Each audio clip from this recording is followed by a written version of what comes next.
अगर आपको देने की शक्ति नहीं है, देने की हिम्मत नहीं है, तो दूसरे को भी तो मना मत कीजिए। कम से कम जो पा रहा है उसको तो पाने दीजिए। सही को सही कहना तो बहुत अच्छी बात है, और हमारे परिवार में सब पढ़ाया लिखाया जाता है और बचपन से सिखाया जाता है कि सच को सच कहना। तो तार काहे झर कहता, माने तू गलत बड़ा तबे नु तार झर कहता। अच्छा, एगो चीजवा नहीं बुझाया, ये बोले है ना कि हमारा घरे रोजे सोहर होखेला वो वाला वर्डिंगवा में। अच्छा मर्दे, एक बतिया ना बुझाइला, सच बताइए दिल से। मेहरारू ले आइल बने कि एटीएम मशीन कि डाला जो और निकालो डालो निकाल। रोजे कौना घर सोहर होखेला यार।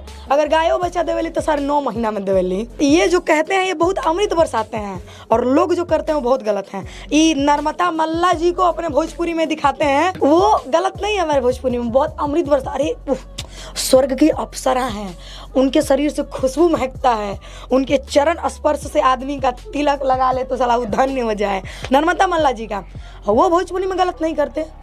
वो गंदा गाएंगे तो लोग बताएगा नहीं।